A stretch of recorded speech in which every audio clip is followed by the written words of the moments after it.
అసలు ఈ బీసీ ఉద్యమం ఎవరి కోసం? 42% రిజర్వేషన్లు అమలు చేయడానికి సాధ్యం అవుతాయా?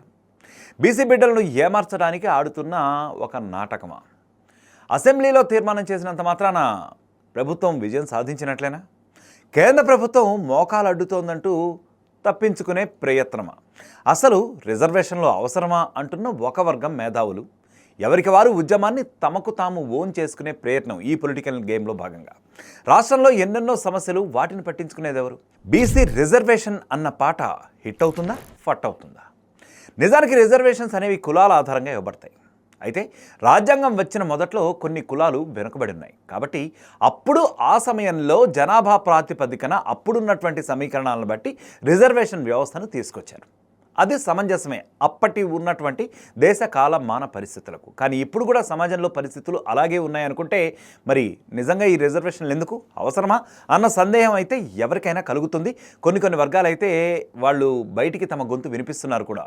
తెలంగాణలో 42% రిజర్వేషన్లు బీసీలకు ఇవ్వాలనేది ఒక సరికొత్త పాట అయితే ఇప్పుడు మొదలైంది. మరి ఆ పాట హిట్ అవుతుందా, ఫట్ అవుతుందా అనేది మాత్రం మనం ఇంకా వేచి చూడాల్సిందే.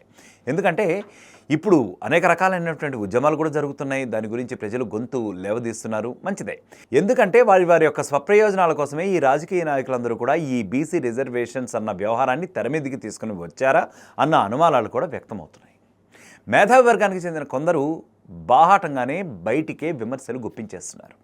ఇదొక పెద్ద డ్రామా అని, ప్రజలను తప్పుదోవ పట్టించేందుకే ఈ వ్యవహారాన్ని ఇప్పుడు తెర మీదకు తీసుకొస్తున్నారని వారు అంటున్నారు.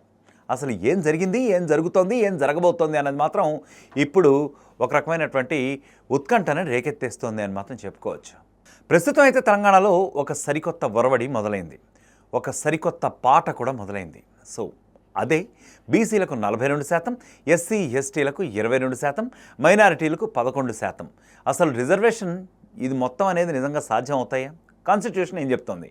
ఇదంతా సాధ్యం అవడానికి దాదాపు తమిళనాడులో 6 నుంచి 7 దశాబ్దాల కాలం నుంచి పోరాటాలు జరిగాయి, ఉద్యమాలు కూడా జరిగాయి. ఎంతోమంది ప్రాణత్యాగాలు కూడా ఈ ఉద్యమాల్లో చేశారు. ఇదే క్రమంలో రాజ్యాంగం అమలు కాకముందే అక్కడ ఈ రిజర్వేషన్ల ప్రక్రియ కూడా ఉండింది. ఇంతటి చరిత్ర కలిగినటువంటి తమిళనాడు ఎట్టకేలకు 69% రిజర్వేషన్తో మాత్రమే బయటకు వచ్చింది. మరి తెలంగాణలో పరిస్థితి చూస్తే మాత్రం అలా లేదు. ఒక ఉదాహరణ ఇక్కడ పరిశీలించే ప్రయత్నం అయితే మనం చేద్దాం. తెలంగాణ ప్రత్యేక రాష్ట్రం సాధించుకోవడానికి మనకు దాదాపు 5 దశాబ్దాల కాలం పట్టింది. మరి తమిళనాడులాగా ఈ బీసీ రిజర్వేషన్ సాధించుకోవడానికి మరో పోరాటం జరగాలి కదా. అది ఇప్పుడు సాధ్యం అవుతుందా? అలాగే అంతటి పోరాట స్ఫూర్తి ఉన్న నాయకులు ఇప్పుడు కూడా ఉన్నారా? ఎన్నాళ్ళు పోరాటం చేస్తే ఈ ప్రక్రియ సాధ్యం అవుతుంది? అసలు నాయకుల్లో చిత్తశుద్ధి అంతా, వీటన్నింటికి సమాధానాలు ఉన్నాయా అంటే ఖచ్చితంగా ప్రస్తుత పరిస్థితుల్లో మాత్రం లేవనే సమాధానమే అనిపిస్తోంది. తమిళనాడు రిజర్వేషన్ యాక్ట్ 1993ని చూసుకుంటే ఇక్కడ రిజర్వేషన్ యాక్ట్ ఇప్పుడు అమలు పరచడం సాధ్యమవుతుందా? ఒకవేళ ఇప్పుడు ఈ యాక్ట్ని తీసుకొచ్చినా అది పాస్ అవ్వడానికి ఇంకెంతకాలం అవుతుంది?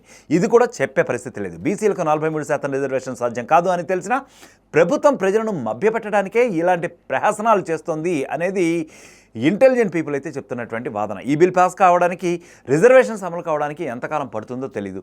అసలు పాస్ అవుతాయా లేదా అన్న గ్యారంటీ కూడా ఇప్పుడైతే లేదు. అయితే అప్పటి వరకు ఆశతో అమాయకపు జనాలు మాత్రం బతకాల్సిందే.